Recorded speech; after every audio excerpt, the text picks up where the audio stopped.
What is going on, everyone? My name is Jason, and this is the Pixel 5 vs. Pixel 5a.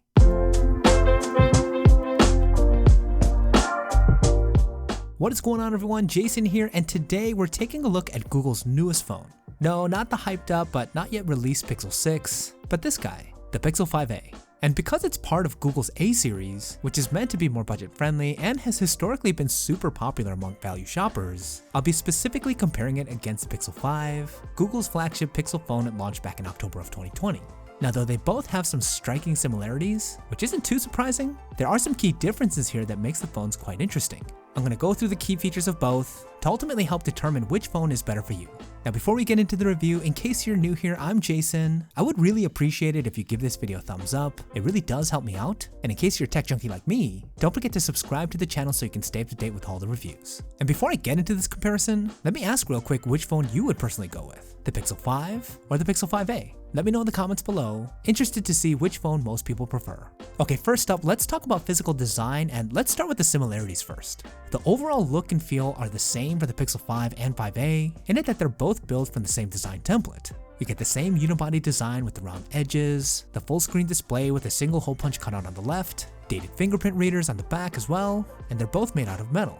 Now, this last similarity is an interesting one, mainly because Google has traditionally gone with plastic for the A version Pixel since making its debut, so this is a welcome change of pace, as having a metal body on the 5a gives it a fuller, less hollow feeling in the hand compared to its predecessors. The metal on both phones are covered by that odd coating that pretty much eliminates the feeling of metal in the hand, giving them both a matte finish for more of that industrial look and feel. Now, the obvious physical difference between these phones are going to be the dimensions. The Pixel 5 is taller and just a tad bit wider than the regular 5, giving you more phone to work with. Personally, I've always enjoyed the size of the Pixel 5. It's super comfortable, but I was a bit sad that Google didn't launch a Pixel 5 XL, and the dimensions of the 5a kind of fulfills that wish. It's still comfortable to hold in one hand, and it makes it feel more aligned to current smartphone size trends, despite looking dated pretty much everywhere else. Some other notable differences you won't be able to see with the naked eye: the Pixel 5's display is covered in Gorilla Glass 6, while the 5a's is covered in Gorilla Glass 3, which gives the flagship more protection against scratches and drops. Moreover, the 5 is IP68 water and dust resistant, while the 5a is only IP67. Kudos to the 5a though, it's the first time an A series Pixel has an IP rating, and it's a very welcomed addition.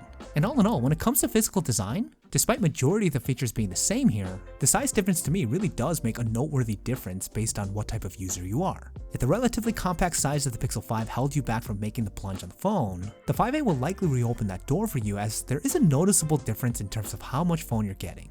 But let's get into the component that to me defines the biggest difference between the Pixel 5 and the Pixel 5a, and that's the display. As mentioned earlier, the most obvious difference is the screen size, with the Pixel 5a being larger, and I did find the larger display to be more enjoyable, as I do watch a ton of videos on my phone and engage in some occasional mobile gaming. It's more of an immersive experience, and the added size doesn't impede too much with the overall comfort in the hand. Both displays are solid in terms of quality. They're OLED 1080p Full HD panels that can get decently bright, give off saturated colors, and really good contrast. The Pixel 5 does have a better contrast ratio in comparison to the 5a. Now, is it something that you're going to notice on regular use? Probably not, but there is a slight spec difference between these panels. Although the 5a's larger display might be more immersive, the Pixel 5 has an ace up its sleeve to counter that with its 90Hz variable refresh rate. This makes for a much smoother UI navigation experience, and Google did a good job on implementation here. It's a pretty noticeable difference from the 60Hz refresh rate on the Pixel 5a, and it's one of those features that once you've experienced it, it's really hard to go back. Now, if you haven't experienced a higher refresh rate display yet, you'll be totally fine with the 5a's display, but if you have already made the leap, no doubt going back to a 60Hz panel will be a struggle, so something to keep in mind. Okay, let's get into some of the other core features between these two phones and where there are key similarities and differences. First, when it comes to processors, both are equipped with the Snapdragon 765G chip,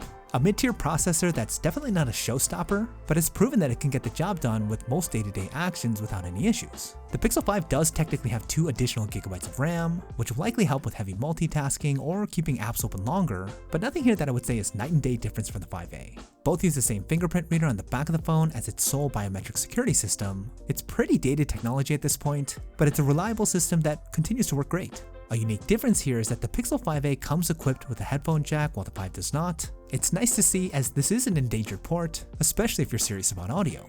When it comes to battery life, both do very well. Some extra recognition for the Pixel 5a as it's packing a hefty 4680 mAh battery that gives phenomenal battery life, even with heavy usage. The Pixel 5 has a 4080 mAh battery that has performed great in its own right, and though it may be smaller, it again counters the 5a's better battery life with the ability to support wireless charging.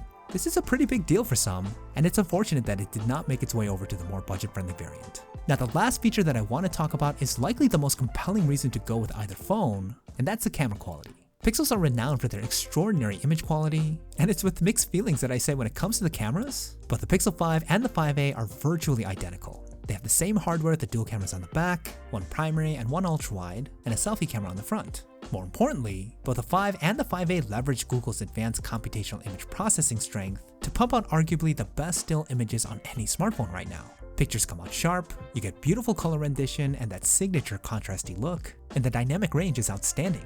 Now, the reason I said I had mixed feelings was that both phones have the exact same video shooting capability as well, which is unfortunately pretty mediocre. The 4K video is decent in close range, it's sharp and it handles autofocus really well, but it's limited to 30 or 60 FPS only, and the video quality noticeably starts to degrade as soon as you get more into the frame. And considering that mobile video shooting capability is getting more and more important, both Pixels here are behind the curve in terms of what they're bringing to the table. Now, with all that being said, we can't ignore one of the most important differences between the Pixel 5 and the 5a, and that's the price. While the flagship Pixel 5 comes in at a starting price of $699, the 5a on the other hand comes in at a much more wallet-friendly $449.